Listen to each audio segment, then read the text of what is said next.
Hello, hello, hello. Hey everyone. Welcome to our Abby Jimenez Readalong live show for her little short stories. So we have four little stories to talk about. And I think what we're going to do today is we're just going to vibe out and just, we'll go through it. We'll go through it. But I just want to say that KAYLANI's unable to make it today, and B hopefully will be joining us a little bit later.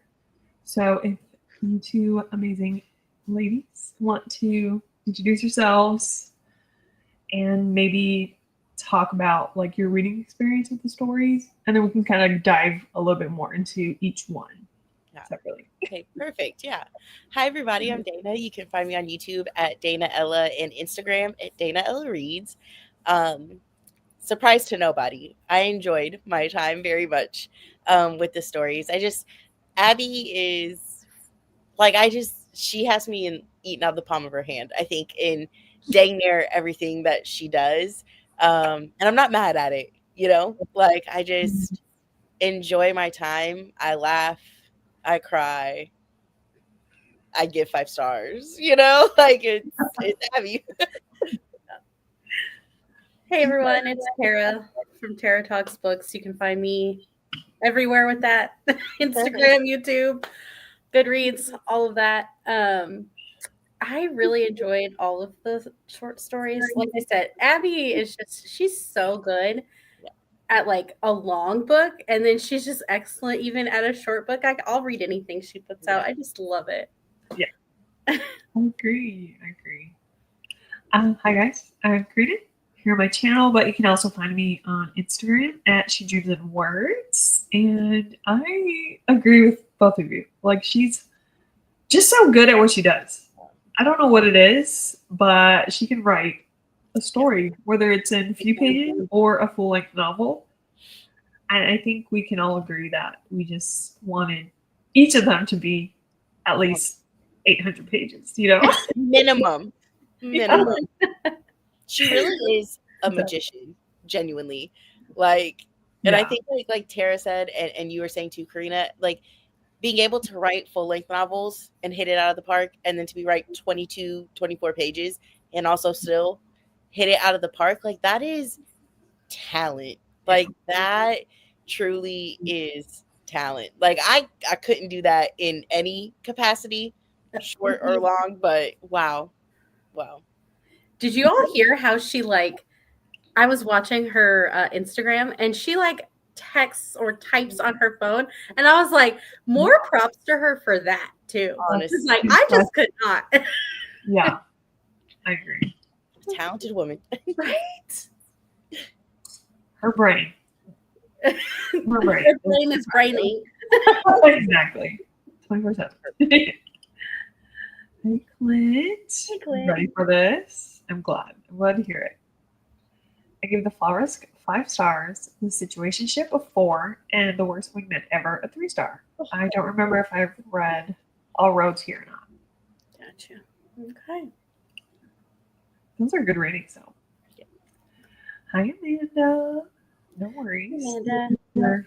You're here before we even started talking about them, so you're good. Everything was 5 stars for me except The Situationship. That was 4 stars. Fantastic. I have the hot take with that. Oh my gosh, that's so funny. Okay. So we're going to kind of go in, I think, order of publication, I guess. And we're going to talk, we're going to go into it. So the first one we're going to talk about is All Roads Lead to Here, which is following Lola Simone, aka Nikki, that we meet in her previous series, and Derek Montgomery, which is Alexis's brother. I'm like, they're really cute. So, in case you guys missed it, we're not going to ask any questions until at the very end. We're going to kind of just talk and discuss and vibe out. That's what we're doing today. So, what did you guys think about this one? Because I just want to know all the things. I gave it 5 stars. I loved it. I genuinely could read multiple books, I think, on Lola, and like, just her journey like that. self-discovery, that journey of healing, of so much growth, I think is absolutely amazing. And like I know we get like kind of somewhat of snippets, like if you can connect the dots, you know, in her series to know like the type of person she was in the first series, and then to hear more about like this person that, you know, Alexis's brother, you know, met and is changing his life. You know, you're kind of like, okay, obviously like a lot has changed in Lola's life, but to kind of just like see it on paper more. There was one thing that I wish, like, because you know we get like a Nadia Cakes reference in all her books, but I don't remember what in this one. And I just think it would have been so great as they were like kind of just being like, oh my gosh, like, you know that place, I know that place. If they kind of would have been like, if she would have been like, you know, the one thing I miss from being back there is Nadia Cakes or something like that. I just would have loved like a Nadia Cakes reference being thrown in just because. But I think she hit it out of the park with this. Like, I think this one was 24 pages. Yeah. 24 pages. And what absolute depth of storytelling or like just everything with like the person that Derek, right? His name's Derek. Like, you know, the patient he's treating, just like so much was in so little number of pages. Amazing. Exactly. Yeah. I love how she like put fate into it, like because he was there as a plastic surgeon, and she like felt like this how she like represented the scars, the physical, but also the emotional scars. I was like, that's so good. And she did so like in just a short amount of time. Yeah. I gave it a 4-star, but that's only because I wanted more. I want a full story. Yeah.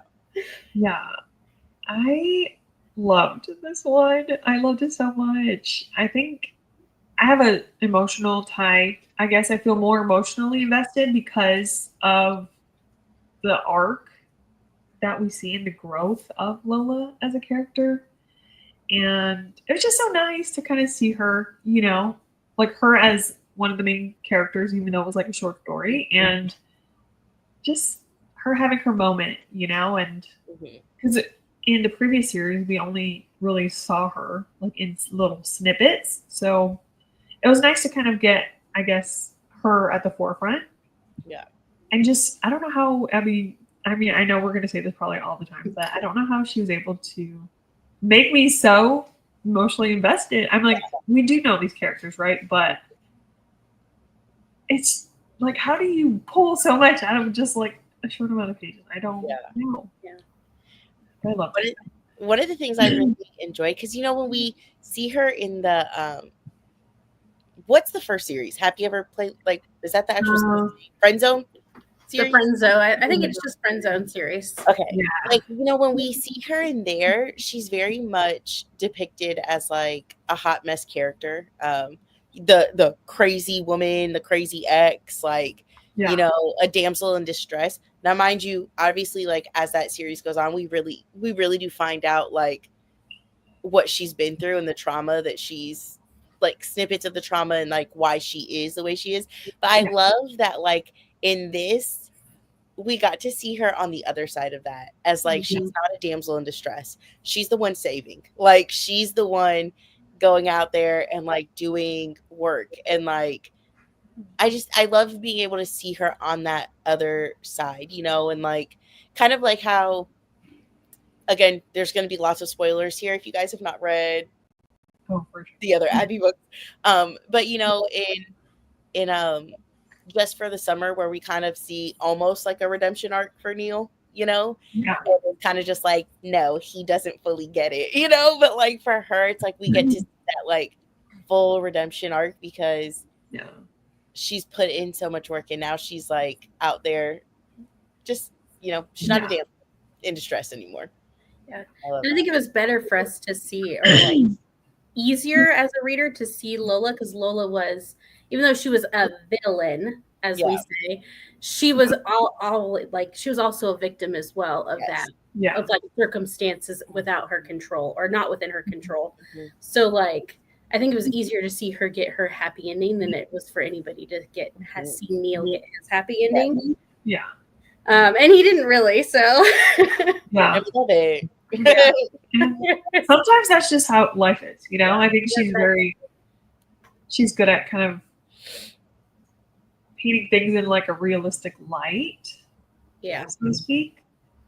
But one of my favorite things, sorry, I'm looking down because I have a whole list of notes for each of these short stories, but how the conversation of like fate versus coincidence kind of came up, and how the story unraveled, and she was able to even convince Derek that, oh, all of these things had to happen for me to be in this spot right now with you. Yep.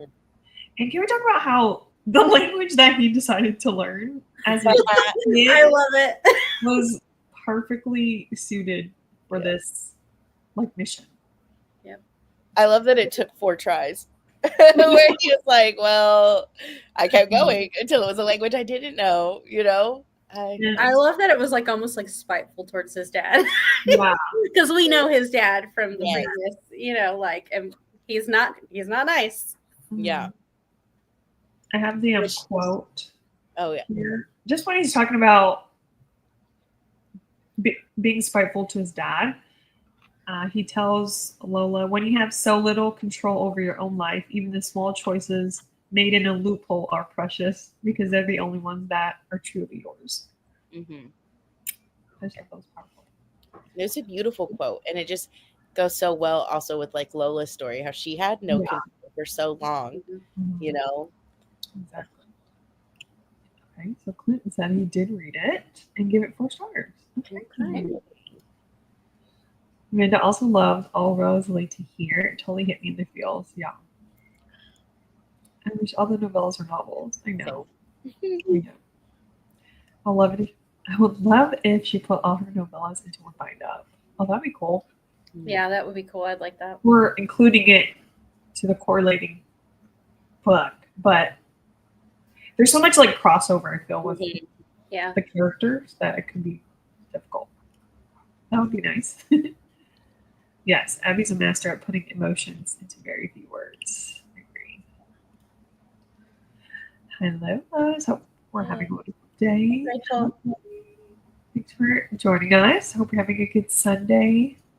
We're just, going to be an email talking about Abby and how she affects us. And she always does. Always. I also loved how fate played a part in it. Yeah. With the I just wanted to hear y'all's opinion. So, like, you know how we were saying, or everybody's just like, we want more, give us more, you know?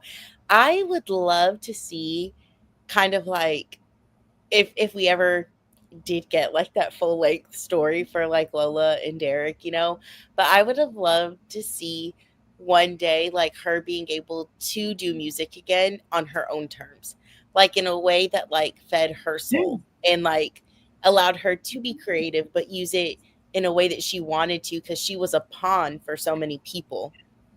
Doesn't that sound familiar? What? Oh, not that part, but like the music part, like Taylor. Oh, yeah, yes. And we know Abby is a 50. Okay, we know it. We do. And so it's like, I just would love to like, kind of like, I love like the idea of like reclaiming something back that other people have tried to like, that you loved that somebody else has ruined for you, you know? And I mean, we got a little bit of it, you know, when she was like helping write, I think with Jackson. Oh yeah. Album. So we got to see some of her being able to like still be in that like industry. Yeah.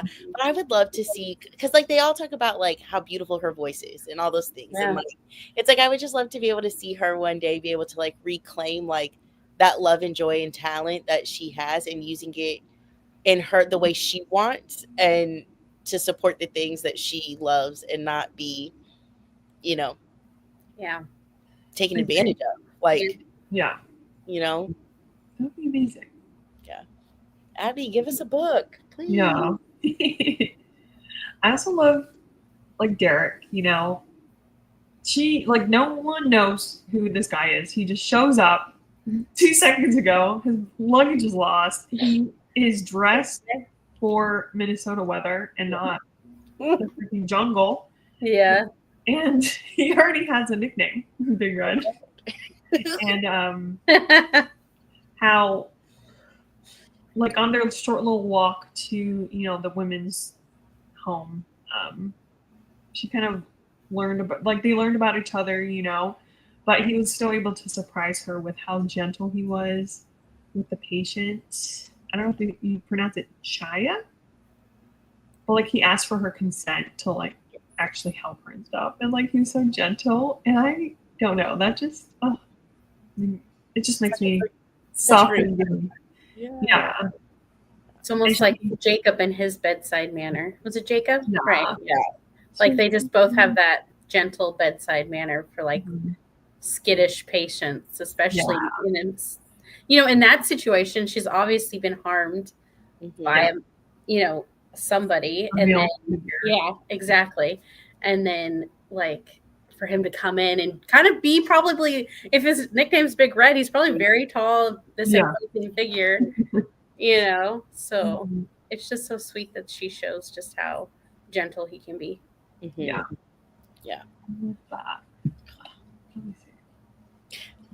Just to go on what you said about like the consent and like gentle, and like how I think Lola had said kind of like how it's like, oh, he probably just thought he's coming here, helps with the typhoon and move on, right?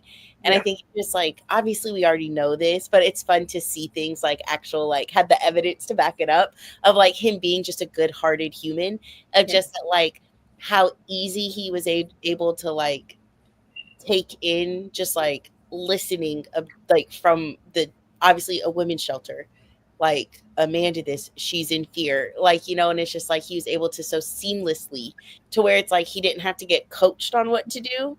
He just he knew what to do because he's just a good person. And it's like, again, we knew that, right? Like, but it's like I just love that she gives you those moments where you can kind of like back it up, and be like, just off of what you guys said. I love it. I really like that we see Derek as that type of person, though, because how he was raised. Because obviously you see how, who was it? Why can't I remember her name? But in Yours Truly, right? Who's scared? Say it again. Wait, who are you talking about? Bree? She's the... Not Bree, not Yours Truly, sorry. In Part of Your World. Alexis. So in Alexis, like she obviously went after a man who was very similar to her father in the beginning, and then like to Derek be a totally opposite of what his father is, and to come out on the other side of it.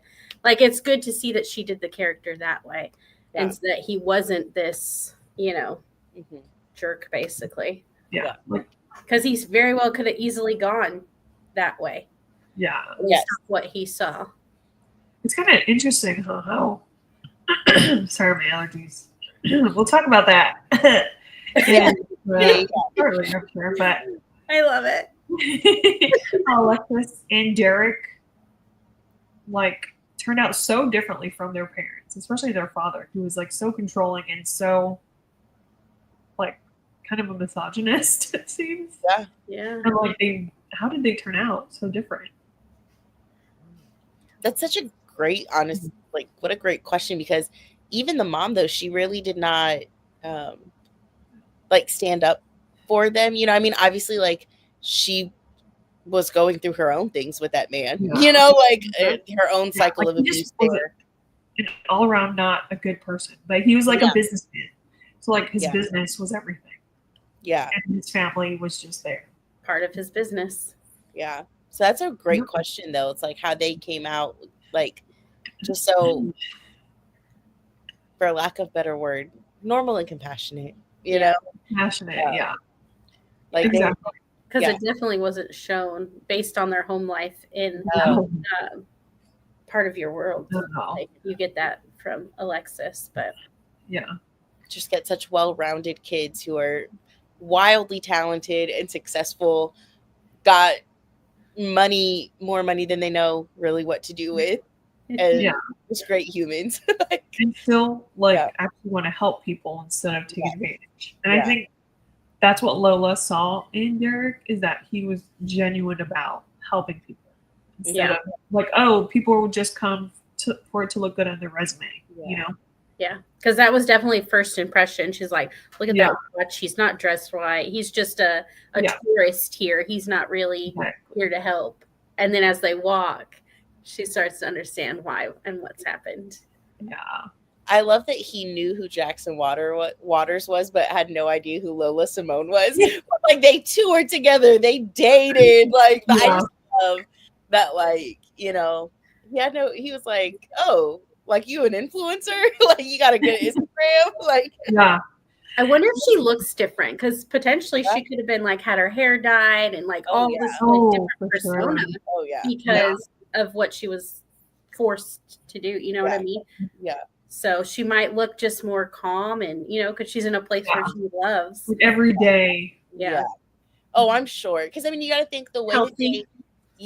Healthy for one, for sure.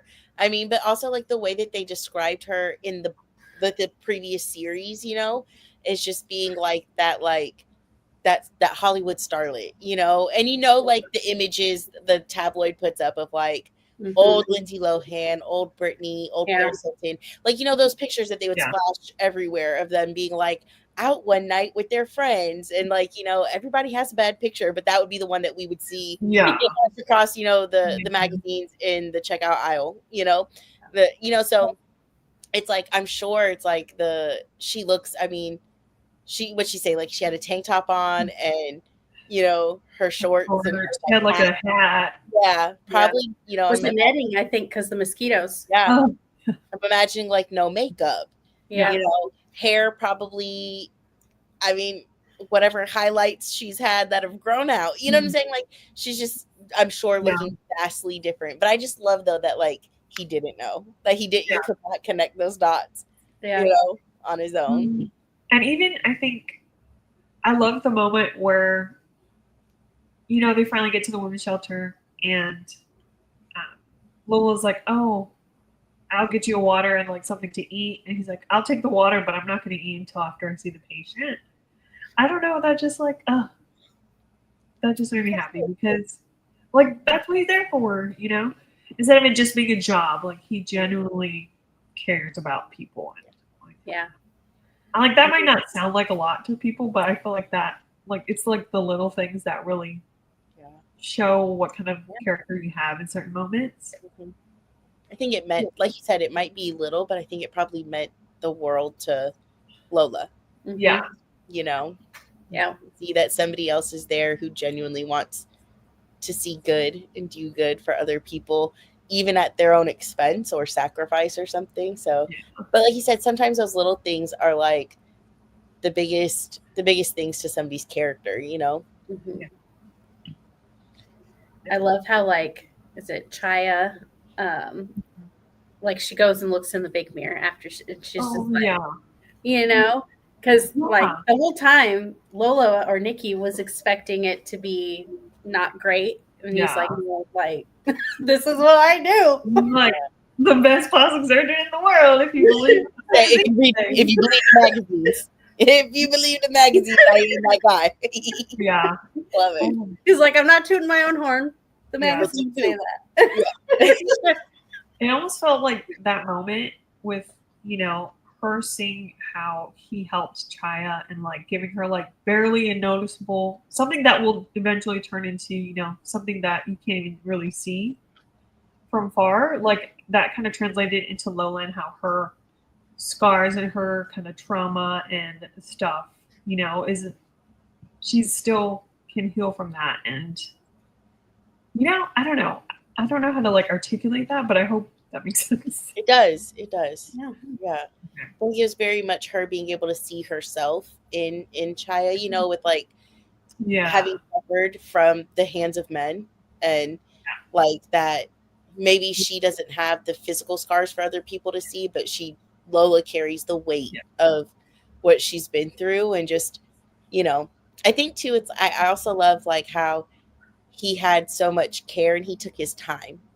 To do a job well. And thinking about, I don't remember his name, but the Australian guy that was like, I know how to do laceration.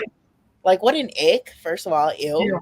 Like, and why is nobody being like, I mean, I know somebody did say something, but it's kind of like, this is you, very you behavior. But like, how in that scenario, like where she was saying, like, Doctors Without Borders, they're here for a few months, trying to help as many people as they can and then move on to the next disaster zone, right? The next natural disaster. And like how you might wonder, like, are people getting very attentive care in those situations, or are they just trying to like patch you up, get you out, and get to the next person? And how he took his time to do his best work, not just acceptable work, but like he did the best he could for somebody who, like, it's not like she'd ever be able to pay him. There's nothing he'll get in return, but he gave his very best and not just baseline what was required. Like quickly so he can move on to the next patient. Like, I'm laughing at Amanda. Oh, we're still on off-roads. Yes, girl. We're gonna move on. Don't you worry. Yes, we do love Jacob. We do. Like you said, 24 pages. There's so much to talk about. Like, that's just incredible. She's a talent. It's amazing. I think. No. Okay. Never mind. I'll bring what I was gonna say up in a few novellas. But since we're talking about like the Part of Your World series, we also got to read the Situationship with our, Emma's best friend Maddie and Daniel's best friend Doug. Yeah. We're back in Walton. Love it. What do you guys think? Like, what did you rate it, and what were maybe some of your favorite moments of this one? Yeah, I gave it a 4-star. It's the same reason. I wanted more. I wanted them. I was like, wait a minute. Why is there not more? This is the beginning. I was shocked when it ended because I was like, surely there's more. And I absolutely love it. I love that Doug is getting someone who's like, I don't know. She's just like such a strong character and really somebody who like shows up, especially for her friends. And like, I feel like Doug needs that. And then like she goes through his house and she's like, that's a green flag. That's a green flag. And she's like just documenting all of it. I don't know. I just love that Doug gets somebody who like sees him because we know about a little bit of his story, his backstory too. Yeah. So. I gave it a 5. Here's the thing, like, I also really wanted more, like literally, I was looking on my Kindle when it said like, oh, how many what page I'm on out of blah, blah, blah. But it was like the rest of it was, a first chapter of Say You'll Remember Me, which I didn't read, but I mean, like, thanks and everything. But I thought we had more and it was over. But like, I feel like for what she did and what she told in those pages, I was eating it up. I loved it. And like, don't get me wrong, there are definitely some like quirky things in there, but I feel like Doug is like he's quirky, written as a quirky dude, But one of the things that, and this is, I just for the summers 5 stars. I'll die on that hill for me personally, right? But I did feel like I didn't like the way when Emma and Maddie got to the house and Doug came in and Alexis was like, get out, like I didn't love that interaction where like Alexis kicked him out. Again, we understand that like Emma needed time, but I feel like it was just so abrupt with Doug. And I know that Doug is an interesting guy, but at that point, like Alexis is married. She has kids. Like she's been around Doug for like a good amount of time. I feel like she should know at that point. I felt like Doug's heart, and like who he truly is, the way that Daniel knows him, And so I the first time I read Just for the Summer, that part I was kind of like, that was kind of weird. And then the second, when I reread it, I was like, that was indeed weird. So I loved that like Doug had his chance to like shine in this situation. He is a weird guy, but he's been through a lot, like what he's been through in his service. And like, he's at the point where it's like, he is who he is. And if you don't like him, that's totally okay. Cause he's secure enough in that I like this and this is who I am. And I feel like Doug is the epitome of that guy that like, he was like, have you guys seen those trends on TikTok where it's like, I'm the way I am because in a room full of people, nobody would ever choose me. And I feel like Doug is that That's- embodiment. Yeah, it makes Yeah, like that's this it. one's really, this one really, again, quirky moments, but like Doug really is that guy that's like in a room full of people like begging for somebody to love him and want him, and nobody ever chooses him. Like you don't even like look at him. Like he's not even enough. he's looked over and Yeah. over again, and it's to the point of like his detriment, but it gives us humor as the reader in the books when we're in Wakan. But like as him as a whole person, you know, like how demoralizing that would be to like to feel so lonely. When she asked him like, do you ever feel alone, he was like, all the time. Yeah. And like, you know, and how he struggles, and like he has to reach out to Daniel, and Daniel now is married. He's got a thriving business, and like, and Doug's so proud of him, like having like, you know, having his friend's stuff displayed, and like and watching like Daniel have a family. And it's just like I feel like Doug is just, I think I just, in such a weird way, I felt so connected to Doug in that sense of like seeing so many people you love and you're cheering them on, actively cheering them on. Yeah. But like just being like, man, like everybody's having these like milestones in life that you would love, but they just don't happen for you. And so it's like, I just love that like nobody else ever wanted to look his way, and he didn't have to do anything but be himself and be kind. And she was like, yeah, okay, cool, you know? And Yeah. again, weird stuff, but I loved it. Yeah. But it's also mentioned, like you were saying, is that she looks at him at first, and she's looking at him. She's like, well, he's not like this great, like attractive, like person I would like go for at first. But then she starts talking to him, and she's like, wow, he's this great person. You know what I mean? And so like, I really think that like them meeting on the trail like that, and not with his guitar at first, helped, so she could really see who he was. And like I liked that, like Abby mentioned that in the book, that he's not, because in a lot of books that we obviously read, the characters are so pretty and so this, you know what I mean? And we're all unique, and you know what I'm saying? So like I kind of like that they put that in there for Doug to kind of show that like he's this real person with like quirks, and then she still is like, yeah, I'm here for that. Well, she did say like he's ruggedly handsome. Like the more she looked at him, she was like, "Oh no, like you actually do look good." The more she got to know him. Yeah. And I think at first look, she's like, no, but then she's like, oh wait. Yeah. I love how they texted each of their best friends, and they're like, hey, over here. I was like looking over his shoulder. He's like, maybe he's like scared of her. He's like, I'll be the one that's dead. Talking about, and this is like a trained service member who's like, I'll be the guy in this situation with you. And then he like takes off his jacket at home. She's like, wow. She's like, probably not, but I'd still murder him or something. I can still take him. It was funny. Love Manny Doug. I want more from them. Yes. Okay, I guess I should share my rating real quick. I gave this one 3 stars, which isn't a bad rating. I don't know. I love them as characters, and I love seeing Doug find his person and Maddie, and how they were able to relate on so many things and stuff like that. But just didn't. I don't know. I just 3 sounded right, and I know I won't be able to like really justify that, but it makes sense in my head. But yes. And like sometimes a book just feels that way for you, and that's fine. Yeah. You know? Yeah. It's laughing out loud with all the teen stuff. Yeah, I don't know. That just was like, what is going on? Like it was like comical, I guess, but I was like, it didn't feel like Wakan. I don't know.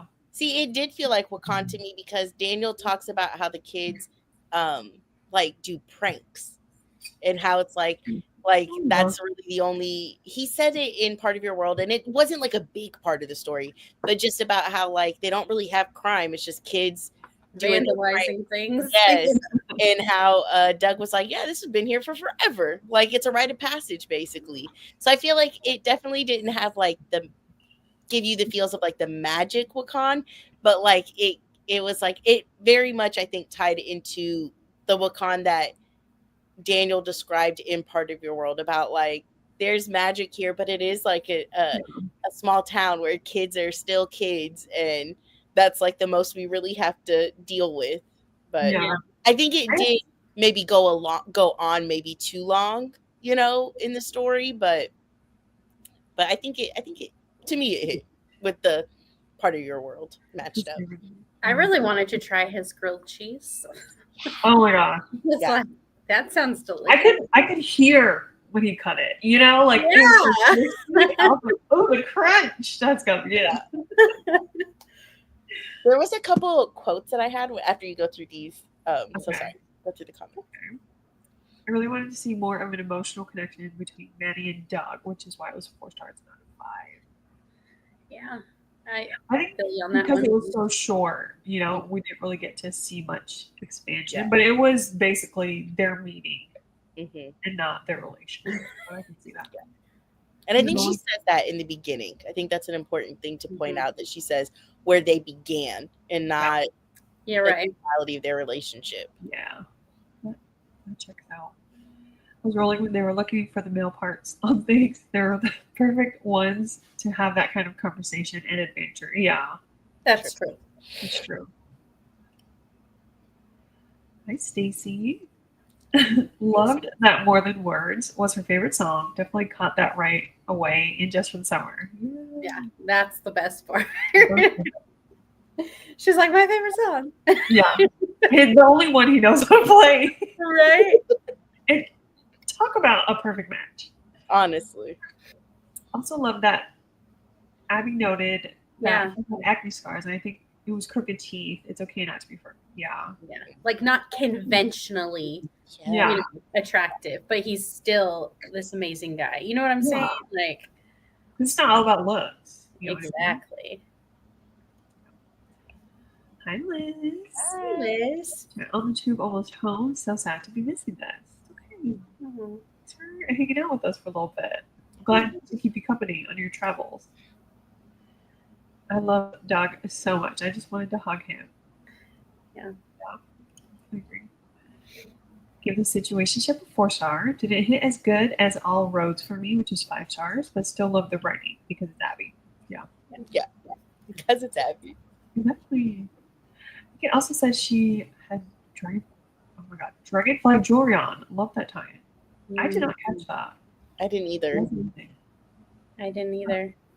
That would be a good connection. It's incredible. Yeah. That girl did. Yeah. The food for me. Just kidding. Yeah, it sounded so good. She was so descriptive of it. Yeah. Okay. Do you have your quotes? Yeah. Oh, yeah. When she was, Tara said, basically she was like rifling through his entire life. And I love that he was like, take a look. And she was just like, and I'm gonna, and I love that for her. But where she said there was a wood carving that I recognize as one of Daniel's hanging over the fireplace. Probably an earlier piece by the look of it. Maybe a gift, or maybe Doug was supporting his friend. Either way, I like that he had it. It meant he was a good enough friend to buy it, or a good enough friend to be gifted it. No matter which scenario, he was a good enough friend to hang it. Even though it wasn't as polished as Daniel's work was now, Doug was proud of this. He put it in the most prominent spot in the room. He wanted people to see it, or he wanted to see it because it was sentimental for him. And also where she was just had questioned about okay, this is Daniel's best friend. And she, at that point, she knows Daniel's a great guy, but she's like, it's a small town. Is that his best friend just because you ain't had nobody else, And I love that, she says, at the end, he deserved to be the best friend. He wasn't a technicality. And I just, again, I feel like that just validates who Doug is, because he really is that guy that I feel like people just write off all the time, I love too that they both can kind of both their best friends have been hurt by Amber. And we can kind of relate on that level. Oh yeah, because Maddie hates her guts, and she's like, Doug. She's like, I think Doug might hate her more than me. And I love that for her. But I love that when she wanted him to play the song, And he said he laughed, the creases around his eyes deepening. God, he was handsome. I let out an exasperated breath through my nose. Are you gonna play the guitar for me or not? And he's like, you are so bossy. She said, do you want me to leave? He said, not even a little. Yeah. I was like, they're perfect for each other. Yes, screaming. I will say, I mean, obviously we'd pay money for any of her books because we do, but I would pay money for the one of Daniel's cousin. And is it the cousin and the friend, the one who she's or their old childhood friend that was with the police officer, and that, you know, like they're like, I would love a book. I wonder if it could be coming. I hope fingers are indeed She has crossed. another one coming out after, well, like I has it been titled yet? I think it has. I think she just released it, maybe, or I could be wrong. I hope you're right. But after Say You'll Remember Me, there was talk of her doing another one, obviously. But now I want to look it up. Keep them coming at me. You know what I mean? We will keep reading and we'll keep talking. Yeah. Exactly. Oh, maybe it was one of the other short stories for the Dragonfly Jewelry.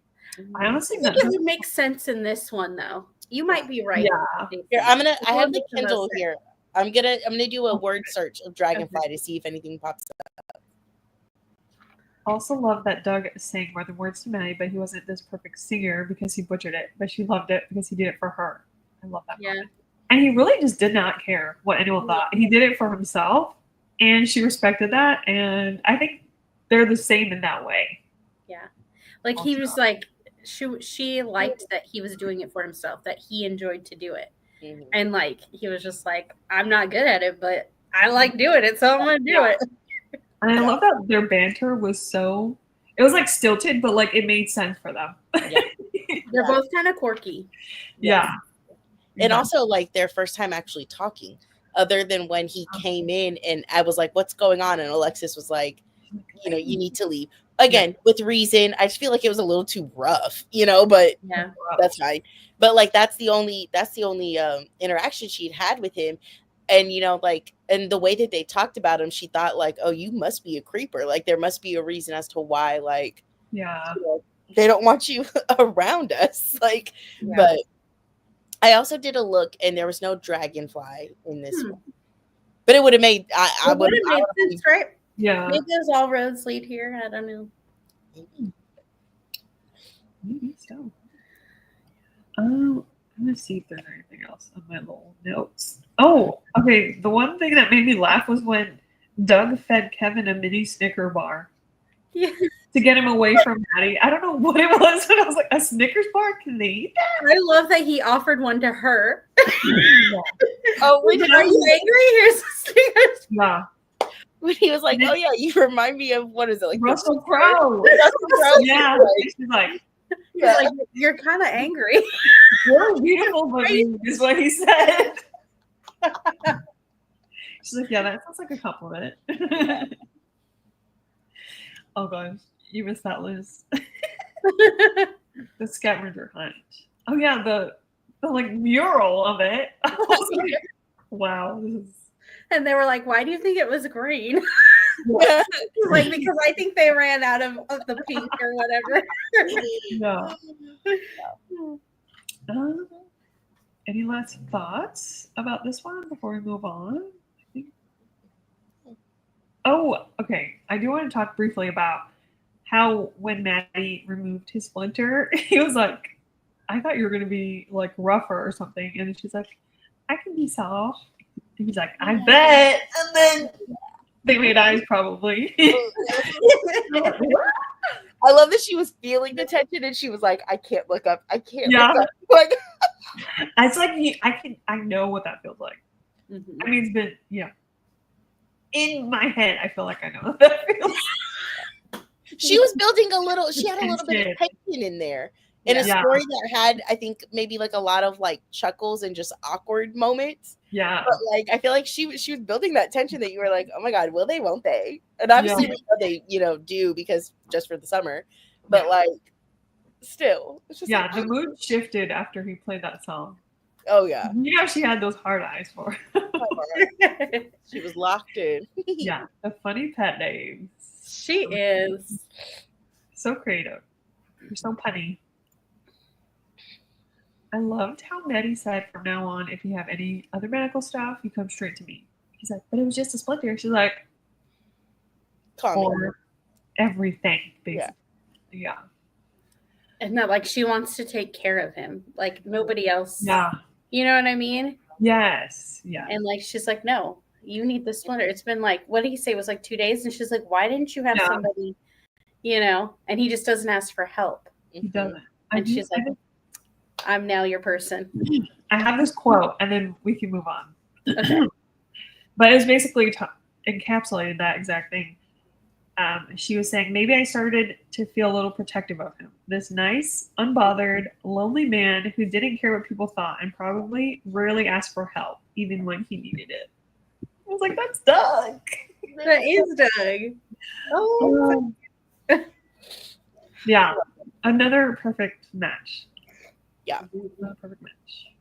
She really writes such well-balanced couples. Yeah. You know? Yes. Because, you know, like I think we've talked before in different lives or something about like wondering if certain couples, like in books, would actually make it past, you know, like they actually stay together. And I feel like she writes couples that feel like, okay, yeah, like you'll keep doing life together. Mm-hmm. You know? Yeah, I agree. You know what this couple kind of reminds me of is kind of Doug and Maddie kind of remind me a teensy bit of the friends in The Fall Risk. Who are the friends? I know we're not there yet, but they're both kind of quirky as well. Mm-hmm. And so they kind of seem similar in that sense, a little bit. Yeah. Because they're a little bit more, I feel like that friend's a little bit more serious, but like there are definitely, I feel like they kind of mirror each other a bit. They're vibes. I that's exactly what I thought too when Izzy entered the picture. I was like, she's a rider. You know what I mean? Yeah. A pistol, that one. Yeah. Okay, Liz home. What do we have left? So we have her 2 novellas left to talk about. Not Doug looking like he lived full time. Poor Doug. Yeah. And I guess that's probably like my head. I guess I wouldn't have pictured Doug having his place so like pristine, you know, just from like our perception, but that goes to show like you can't judge a book by its cover. You know what I mean? Well, and he's talking about like how he can't slow down. Yeah. He has to keep busy. Yeah. And that makes sense, especially like since his best friend has his life a little bit, you know, it's different now. And so he's like, I got to keep going, you know. And they briefly talked about, you know, like his depression. Mm-hmm. Yeah. Like his mental health is brought up in Part of Your World where Daniel's like, I got to help him, you know, and how she's like, you always keep it like this. And he's like, I have to. Like, I've got to keep it in order because my mind suffers greatly when there's. And I like how she makes the difference, the like depression or feeling like, because obviously everybody can feel depressed at times, but then there's the medical form of depression where it's like you have to take medicine and you have to. I like that she kind of differentiated between that for him. Yeah. Mm-hmm. You take your medicine, never skip a day. Green flag. Every week. Yeah. I loved it. Do you always ask questions that are like so intrusive? Yeah, that was do you always answer them when I'm not ashamed? Okay. Their banter is just so good. They're a good match. Yeah. For sure. Agreed.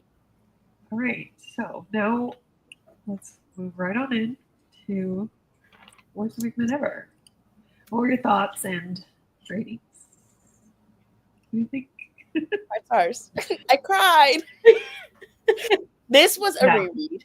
You know, I read these when this came out in that in 2024 for that Valentine's Day collection. And I remember just because that was our first like novella, like a shortened form of Abby that we had read before. And like I just remember we were so blown away, like sobbing, like blown away, just being like the talent. And then little did we know what she could do in 24 pages. But like right at that time. But that one, God. I also just love the feminine rage that's in both of these novellas. Like, okay, I have to know, with this book, did you get, okay, you know that Taylor Swift song where it's like, I think he did it, but I just can't prove it. Mhm. I swear, it gave me the vibes with the grandma and her sister, and I was like, Yes. I ate it up. I love it. 5 stars. That was great. I love how she snuck that in there. Yeah. As she's on her way out. Bless her soul.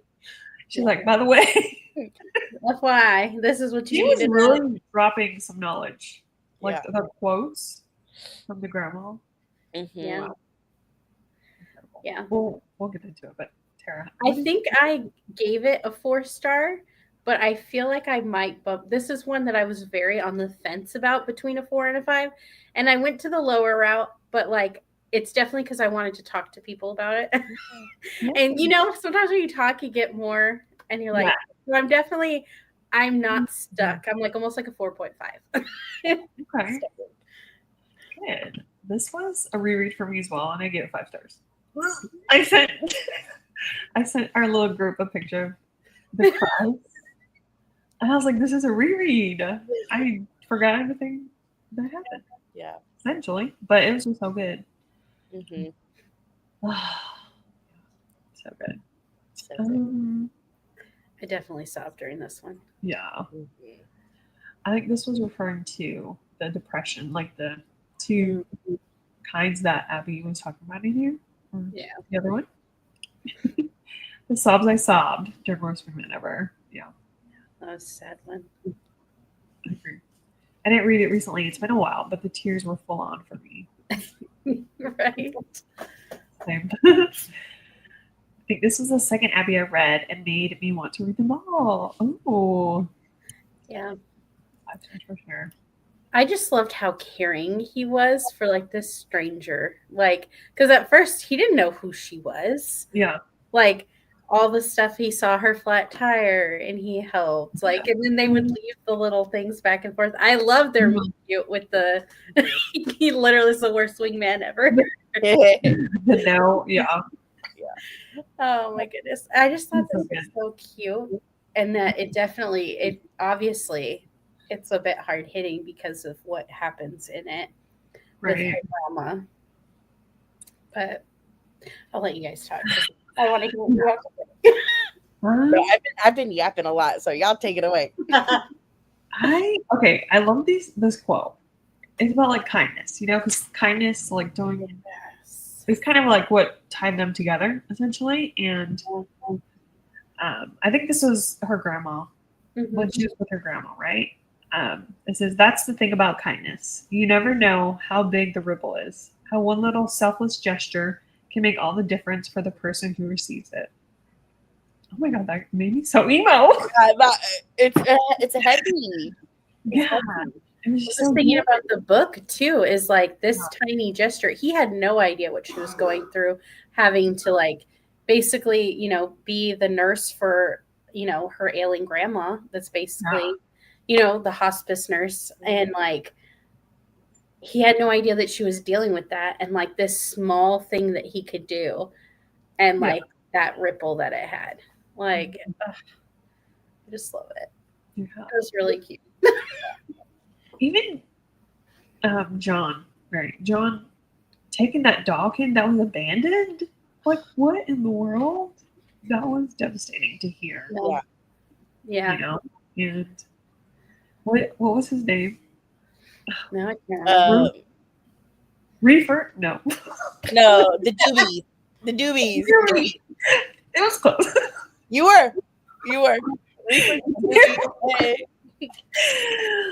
I loved how, like, the first time she actually saw him, she saw the color of his tools because, you know, the sister was like, yeah, go to Home Depot and pay attention to the kind of tools you get. The red ones are the ones that people know what they're doing, and that's all she said. She just said red, and she walked out of that elevator. And he was like, and he was like, "What?" Like, okay. I love how Abby intertwines like very kind of like, I don't want to say like pop culture, but just like references that if you're reading it, close to the time of publishing, like you're like, oh, like I get it. And Yeah. obviously, like sometimes some people don't like that, because like, will people get it later, whatever. But just like, because that is like such a trend on on social media about like, oh, when you're trying to meet a guy, like you need to go to Home Depot at 6 a.m. Like you need to do this and this, and I love that. Like, and I also love I drink iced coffee and I know things. And it was like very much like Tyrion, like Game of Thrones. Yeah. Like, I drink and I know things. Like, but it was funny. It's just funny with these ones are the green flag. These ones are semi-okay. Never green tools. Like, like locking it in. Yeah. I'm gonna have to go back and relive it all again. I think you should. It's worth it. Yeah. I love their dynamics. Just something felt like it was missing. I just wish it was a bit longer, which is why I gave it 3 stars. That's totally valid. Totally valid. Grandma saying she wished she slept with more people. Yeah, the grandma was definitely comedy. Yeah. Which is such a juxtaposition, to what was going on with her and her health. It was just sad. Seeing the weight that, what was her name? Holly. Oh my gosh, Holly. The weight that Holly had to carry, knowing like certain things medically that the grandma was like masking to her family, and being like the sole bearer of that knowledge is I can't even imagine. Yeah. I do want to say sorry. I'm sorry. I was just gonna say, and how the grandma like didn't want to take a medication because it'll like make her drowsy, or like she wanted to spend every moment with her family. Yeah. I can cry. It's like again, so much emotion in such a quick story and such a heavy, like Abby tackles heavy topics. I feel like nobody else, and I feel like she tries so hard to do them with such care.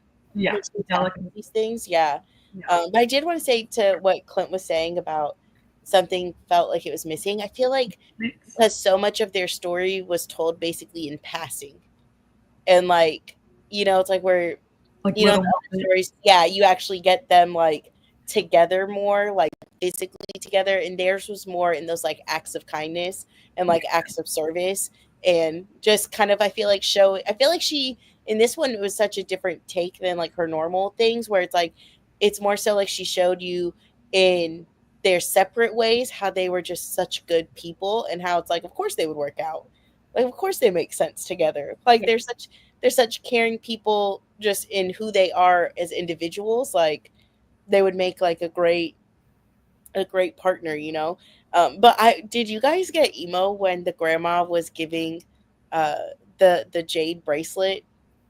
Yeah, that wrecked me.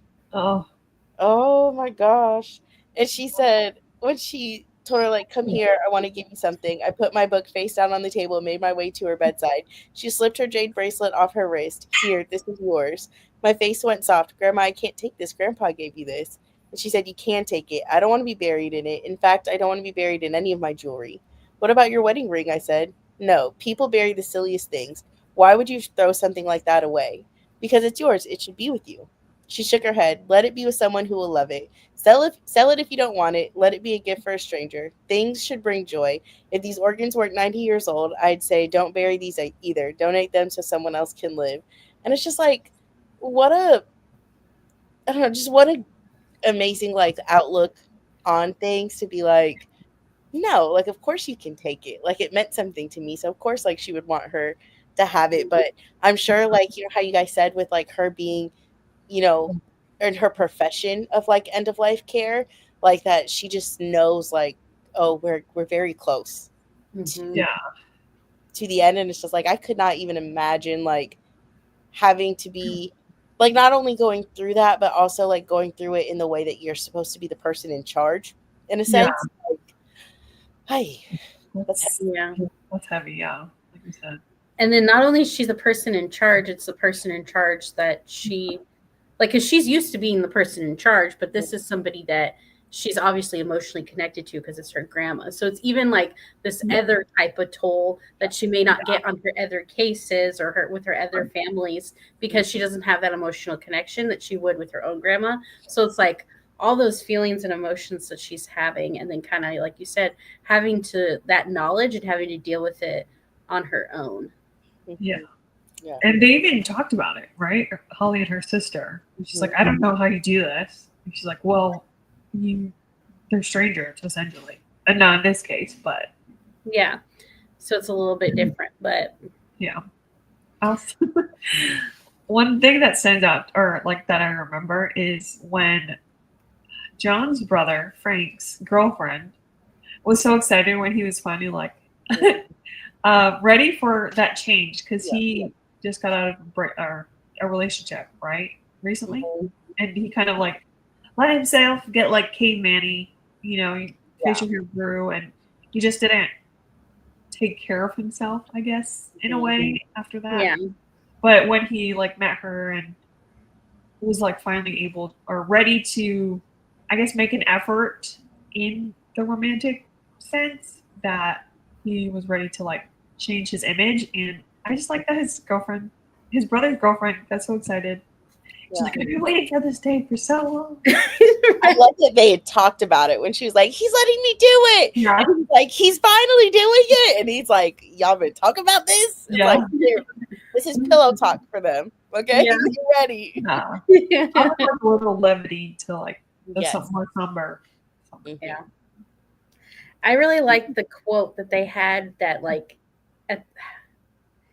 it's like the take responsibility for your own unhappiness, that one.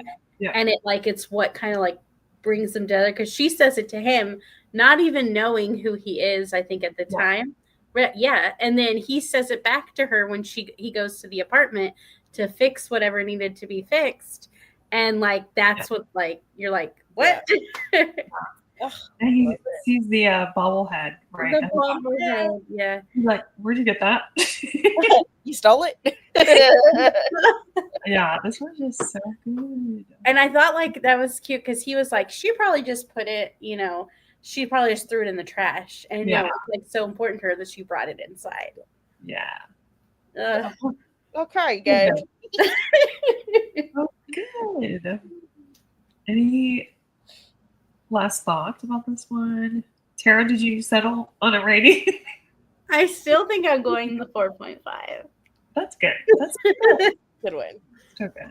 It's not bad. Yeah, we didn't really talk about that. The conversation with Grandma telling her about her first husband and how she killed him, which gave her the life lesson she lived by. Yes. Hard. I like how her sister knows, and like they're like her and her sister are looking at the grandma and like their great aunt or whatever, and they're like, how do you do it? And like, but like, no. Would they do it for each other? Probably, you know what I'm saying? Yeah. I love that when Grandma told her, and I don't remember how she said it, but something about I'm so sorry you had to go through that or something, or whatever she said, and she's like, oh, I would do it again, like no regrets. Yeah, but also like the heaviness of that, where it was like, if she hadn't done that, she would have never been able to live the life she lived. Yeah.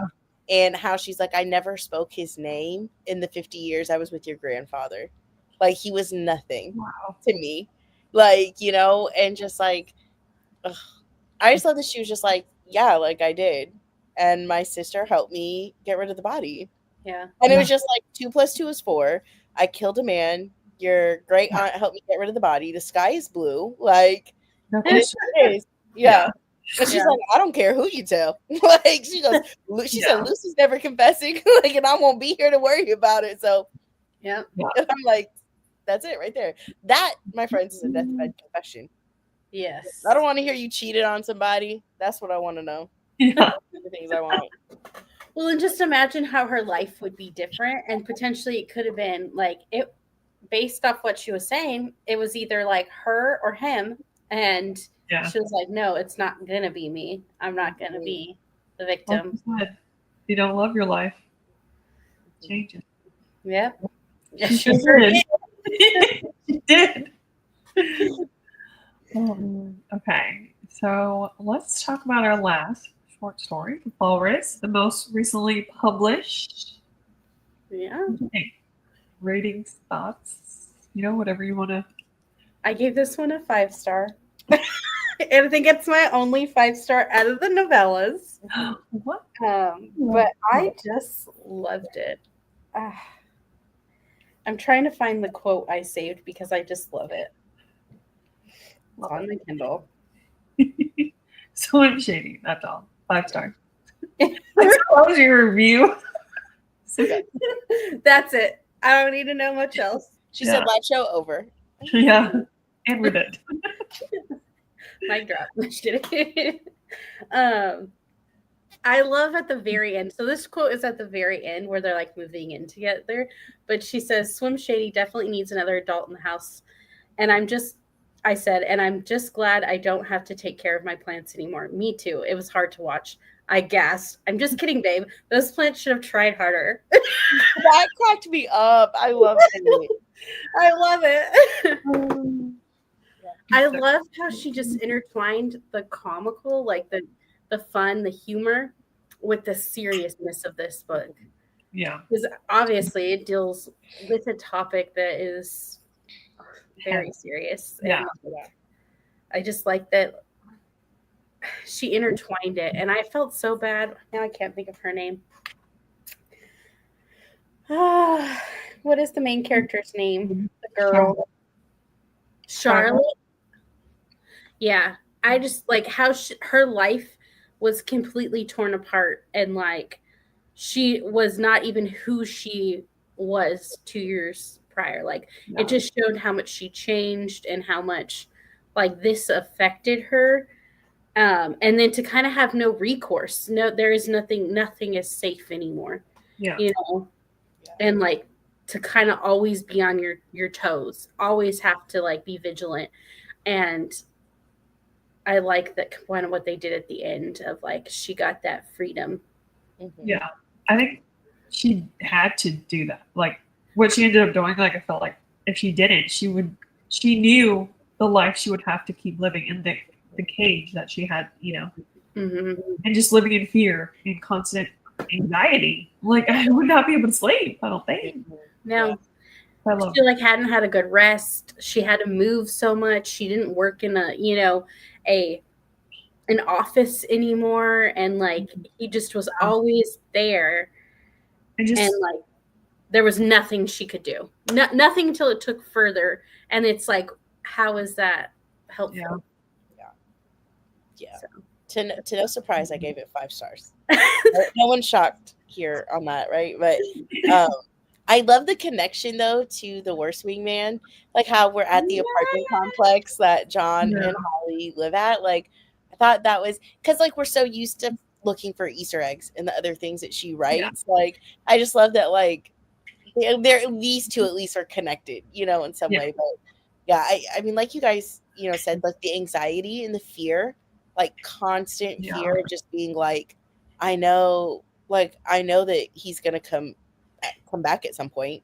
It's just it's not a matter of if, it's a when, and like I can't even imagine like how that would drain you, like just in all aspects, like that. Again, another heavy thing that she tackles with just that she tackles, I think, and it's like I feel like when like stalking comes up, we normally see it in like our dark romances, right? Like and not in a way like an absolute master at your craft, that in 82 pages you could tackle something that is so heavy that can make you feel so many emotions, and you feel so connected to somebody going through something like that, and then still laugh and still swoon. Like, what do you mean? What do you mean? Yeah. So I at weaving. Yeah. Literally. I finished this not too long before we had to do our live show, so I didn't have like a rating, but just based on the way that she was able to talk about like something so relevant to women today, and not just women, but like, it's like constant, like she said in her dedication, it's the like bear versus man conversation. It's 5 stars. All that to say, this is 5 stars. Yeah. Okay. I loved Friends. Sorry, I'm so sorry. I cut you off. Okay, go ahead.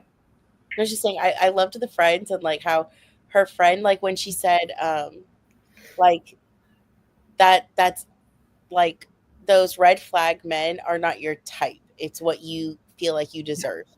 And she was like, you did not have to be so loud with me. Like, you did not have to say that to me, you know? And when she asked him, like, I need $200, and he was like, yeah, is like Zelle okay? Venmo? And she was like, no, you should be upset. And he was like, that you need money? Like he's like, I'm so confused. You need help. Let me help you. The like, orange thing, like how subtly she's like, can you do it? And he's just like, and then she gives him half. Yeah. The orange theory. That's also relevant to our very social media. Yeah. But what a simple way to kind of just like see somebody's reactions. Yeah. But I love that when she did it and like when she asked him, he was like, yeah, sure. And he peeled it and then kept going on with the conversation. Like it was wasn't even a blimp on the radar. You know, he was like, he didn't think about it. It was just like, yeah, she asked me to do it. I'm going to do it. Yeah. I love how he's like, though, when you're talking about the scene where she asked for the $200 and like, he's like, yeah, can I Venmo you? And then she walks away all mad. He's like, and then he's like, Zelle? Yeah. He's like, what's the issue? Yeah. Drunk here. He's like solely oblivious. Yeah. It's so funny. But yeah, this was a hit with a lot of us. Yeah, it was a good one. Kicking my legs in the air and giggling. Oh, yes. I loved that for Valentine's Day, he did the pool for her. Oh my God, yeah. The little mimosa bar. Mm-hmm. You're just so thoughtful. Yeah. I like for that weekend, she could feel safe. Because like, and then she's like, can you make sure the ladder's up here? And he doesn't know why at that point, but he's like, okay. Yeah. Well, that's a good question.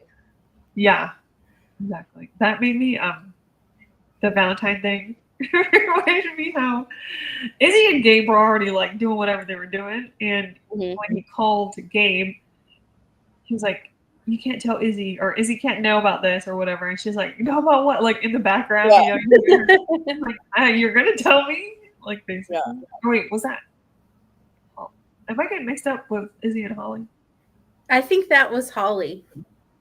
No, that was Izzy. Okay. I called his friend. Okay, so they're separate moments, but different things. Because I think there was a moment where Holly interjected on a phone conversation. She had walked up where she was just like, oh, I'm so sorry. Like, I'll tell the ladies at the botanical party or whatever that, like, you know. The ladies were funny. But that was such a good thing. Yeah. Izzy was like, I'm knowing. Yeah, Izzy, I just love her entrance into the story, said everything we needed to know about her. Like her screeching, rolling up to her place and bringing her bat out, and it was just perfect. She's like, I love that they were like, we put a sock on. Yeah, I heard that because of those exact reasons. Yeah. No, this is okay.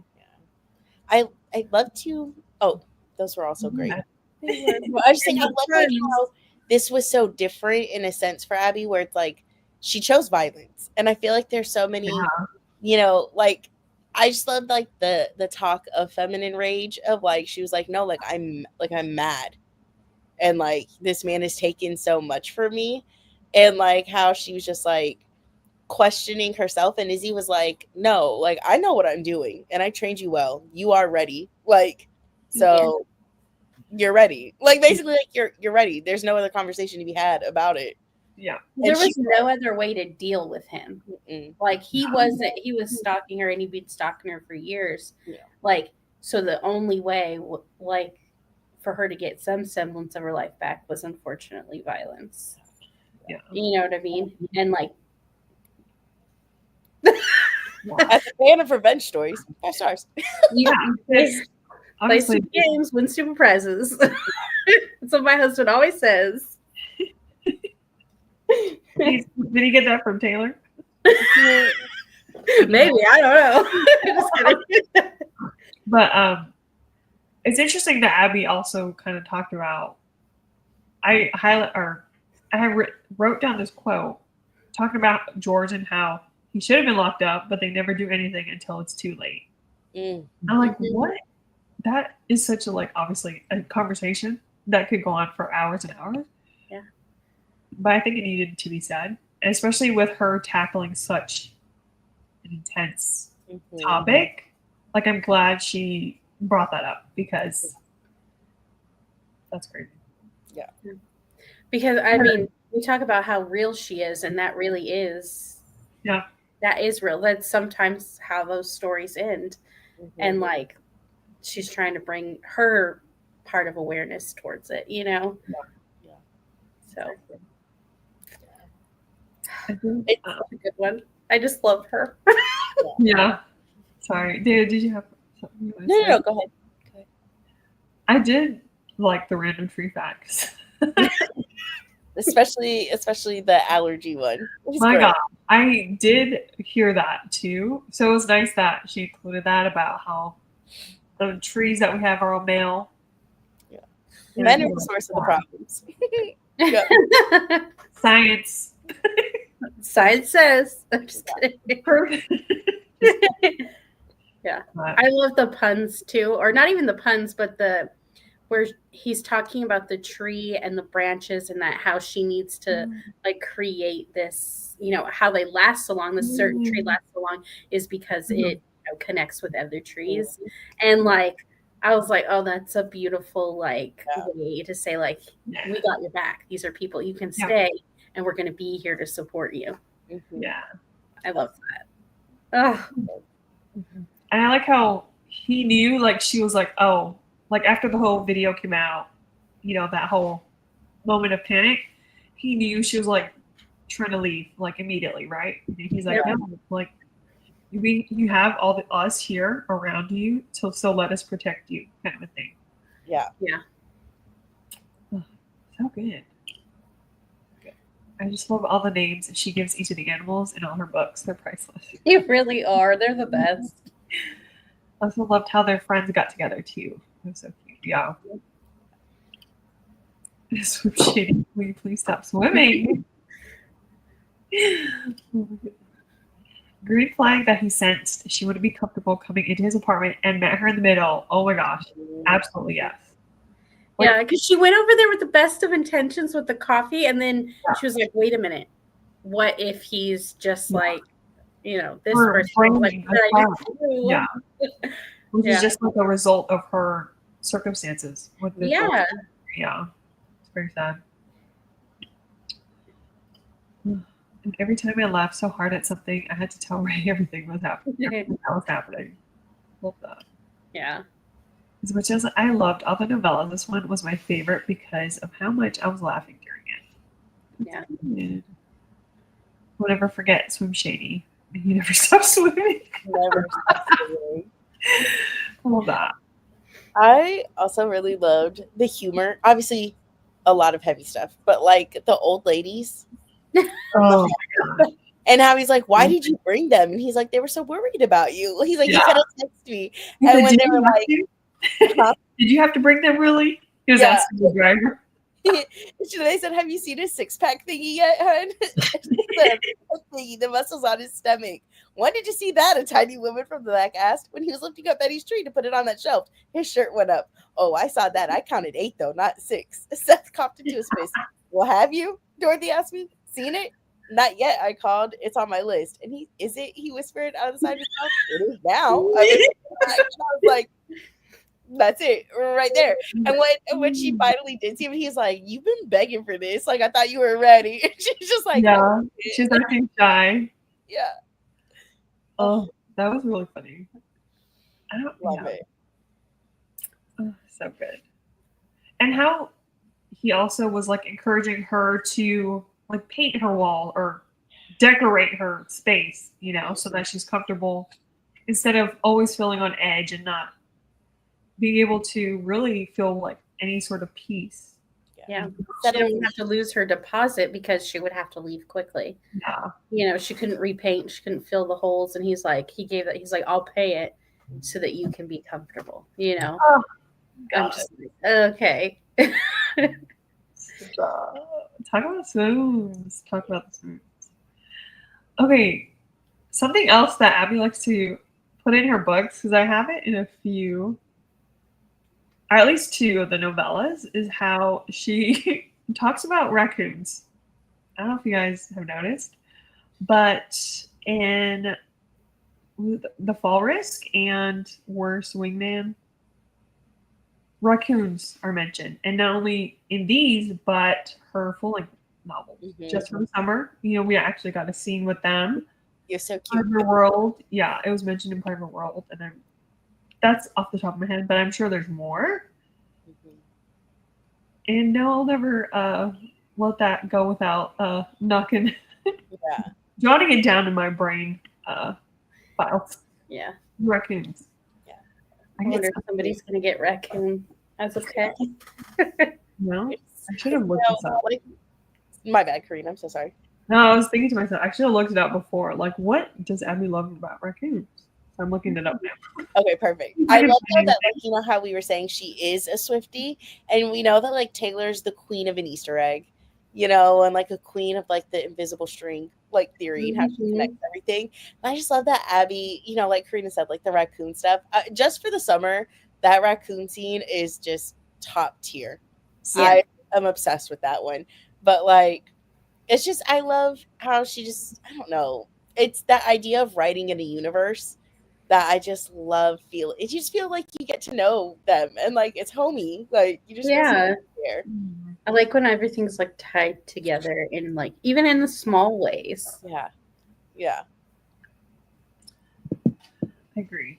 And are these ones, both of these are in California, and the friend zone is in California, whereas like the other one is Walk On Minnesota, right?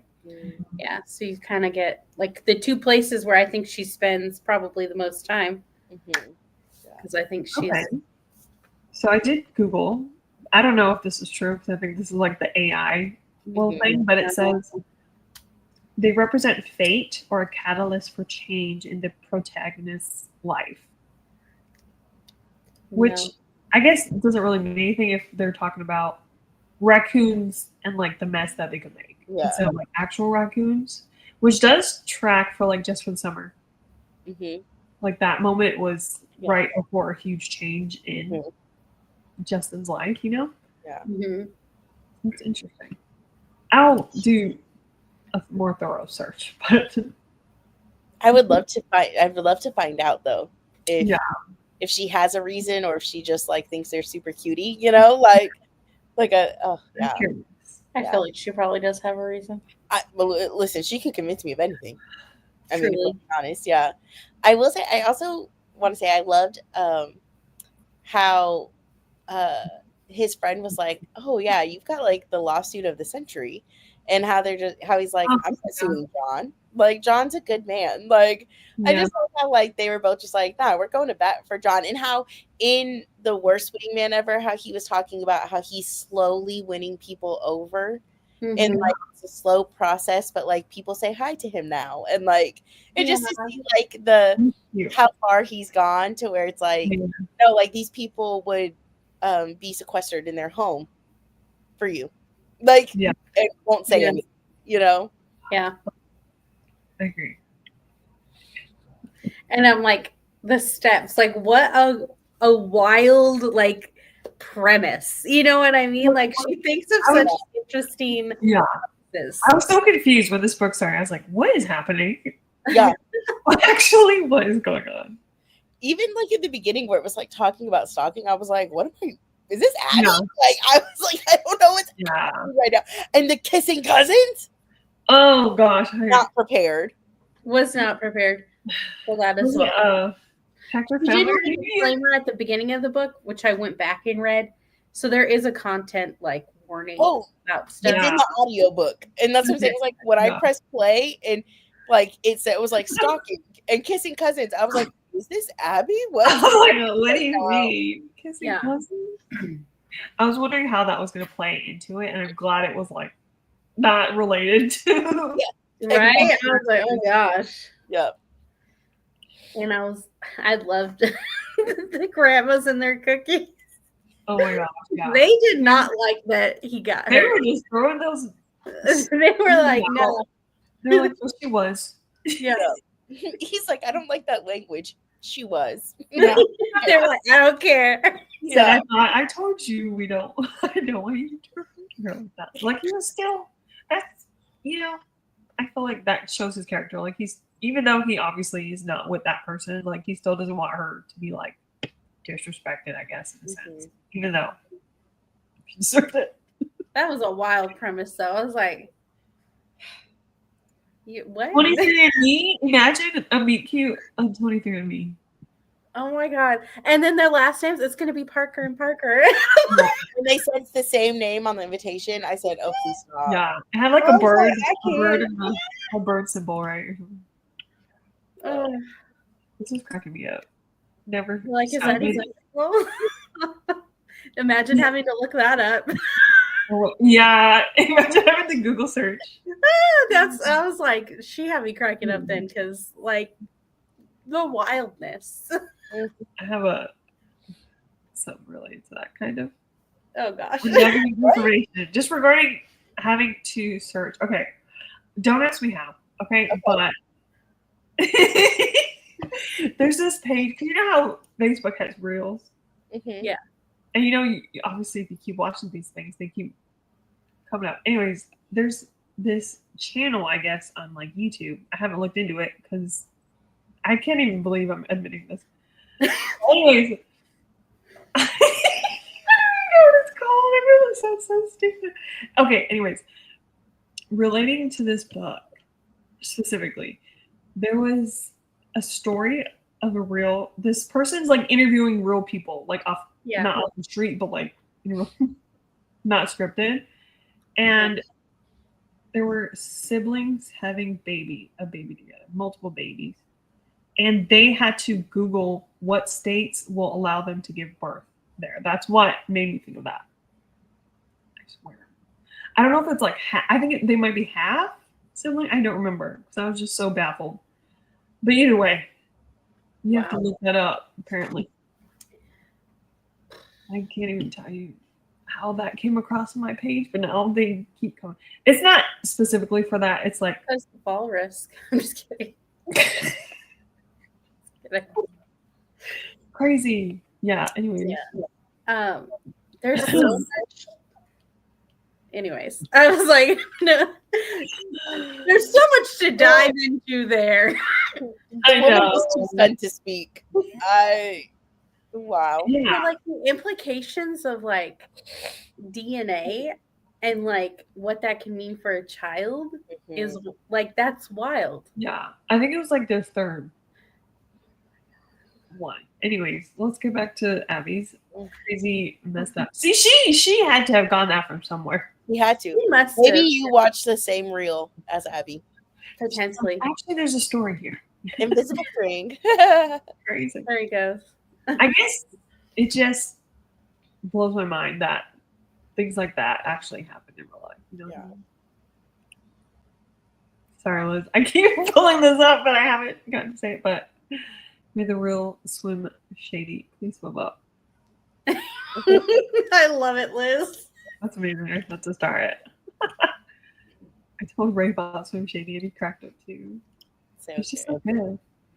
I just realized that the two Johns were the same person. Wait, you only just realized that? That is so funny. I don't know why that didn't connect for me. I love this more now. Yeah. It was a moment when that clicked. Because I think I heard John's name, but soon after it was like Holly was mentioned. And if I hadn't reread Worst Wingman, I never would have. Yeah. Put two and two 100%. together. 100%. Yeah. But I'm glad it made you love this one even more. Yeah, it didn't click until Holly came up, and I was like, oh, okay. I'm here for this. Love it. So bad out in these streets, people are yes, girl. British people. Oh man. And you know what book series this makes me think of, and it's like immediate no. Ugh. Immediate no. The way that's way. Concerning. And I'm gonna die on that hill. Which one are you talking about? I'll tell you in the backstage. Okay. I'll tell you in the backstage. Yeah. Because now I need to know. I got you. Oh, okay. I'm just looking at my notes to see if there's anything else. I think we talked about everything I had on my little list. Anything else you guys want to say about this one? And then we can go into our last. We actually do have 2 questions we're going to end on.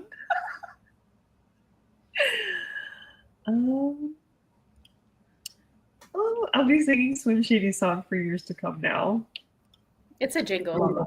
Yeah. It's a jingle, exactly.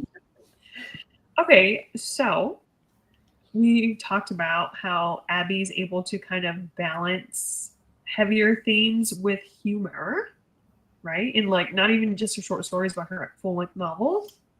How do you think she handled that like ratio in each of the short stories? Masterfully. Yeah.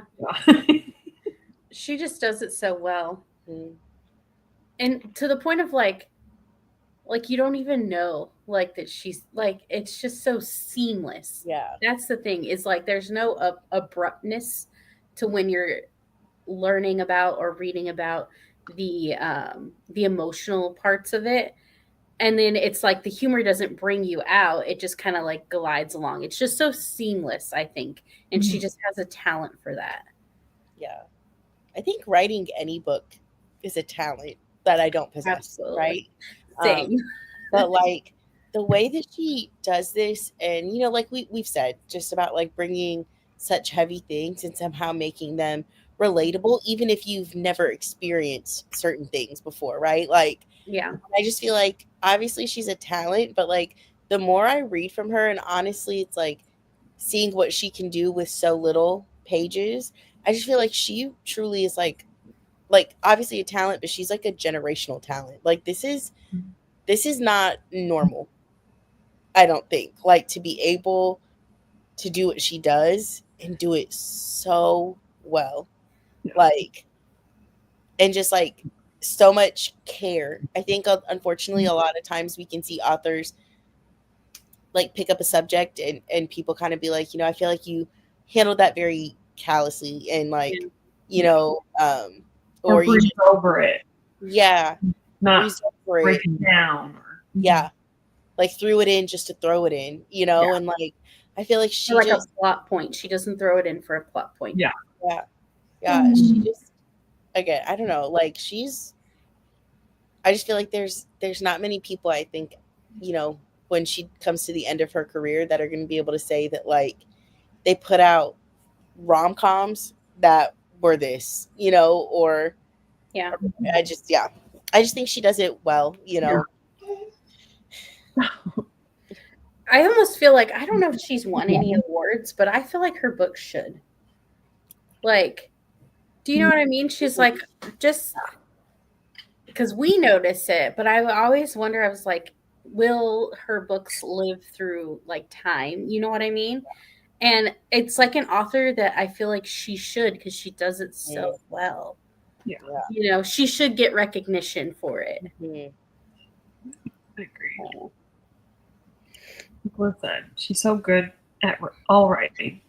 Go write some of the stuff on her phone. Yeah. Right. I heard that and I was like, I'm more impressed. I'm more impressed, yeah. She's just truly top tier when it comes to heavy topics and emotions. Yeah. Abby's the queen for me. I will buy all her books. I only need to read the Happy Ever After playlist and Life's Too Short. Then I'll have read everything she's written. I loved Life's Too Short. Happy Ever After playlist I also love, but Life's Too Short was just, that was one of my faves. Yeah. It was really good. The amount of her books and stories that are 4 and 5 stars is crazy. Very rare. Yeah. Yeah. Exactly. Abby, if you're listening, just kidding. Don't ever stop writing, please. Don't do it. So happy this is helping us all catch up and read all her stuff. Always Yeah. such a only have lives too short and her new one to read. Save her new one for me.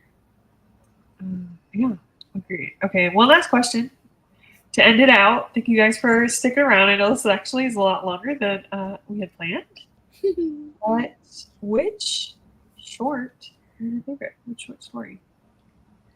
The fall race. Yeah. Jinx. That's hard for me.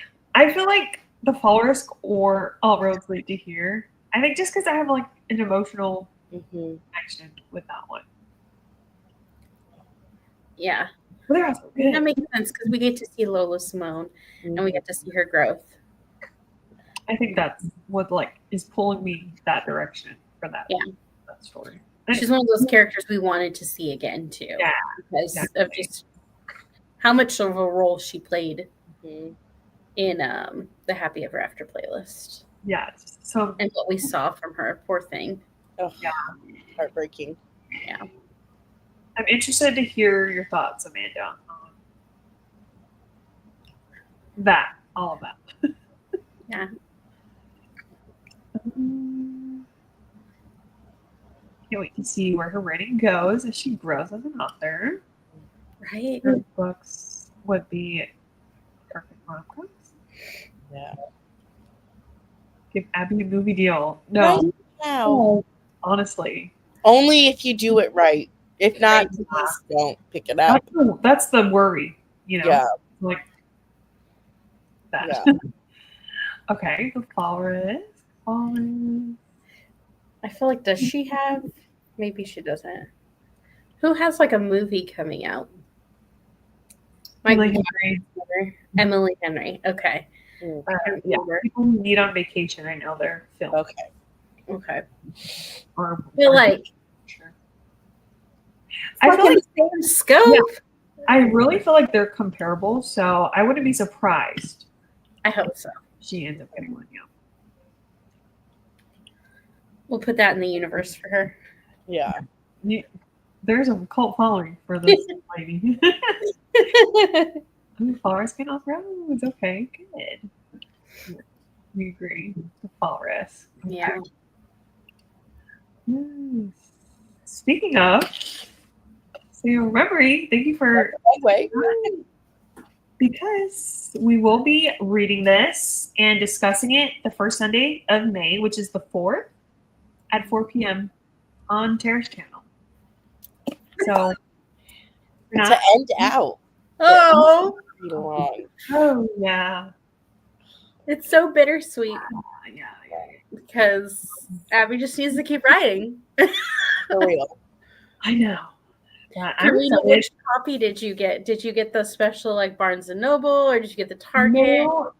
Honestly, I wasn't like very impressed, but I got the one from Majors and Quinn, so I can get it signed. Oh, okay, gotcha. What did you get? Did you guys get any special? I didn't. I actually haven't bought one yet. Me neither. Ooh. Yeah. I know, I need to. In all honesty, I thought I had pre-ordered it. And then I realized I didn't when I didn't have it. So yeah, I'll be getting a copy. I thought one was coming here already. Oh, man. Yeah, I need to get one too. Especially like for the live show, obviously. Very soon. Marathon will only be on pause until whatever her next book will come out. What? Yeah. There might be something else coming, Liz. I don't know. Keep your eyes peeled. Yeah. Like I have something on May 4th. Well, you know where to find it. Yeah. Got Barnes & Noble edition. Yeah, I was curious what people got. Yeah. But the audio the day of and still haven't started it. I wanted to focus on the novellas before. So maybe I'll pick it up sooner than later though, because I can't wait. will do my best to be at the live show. Thanks, Amanda. Yeah. Started Started this. this. Yeah. Yeah. Wow. Thank you guys for being here and for joining us along our Abby Jimenez Readalong. This was just like a little speed bump so we could wait for her new book to come out. Yeah. But this was such a great discussion. Like it was nice. The way we talked for so long for like her short stories, I think says a lot in her talent and our enjoyment, you know, of her writing and her stories. But yeah, all of the co-hosts are linked down below and their Instagram, so check them out. And like I said, we're going to be on Tara's channel on the 4th of May at 4 p.m. EST. So we hope to see you guys there. Yeah. All right, guys. We'll see you later. Bye. Bye.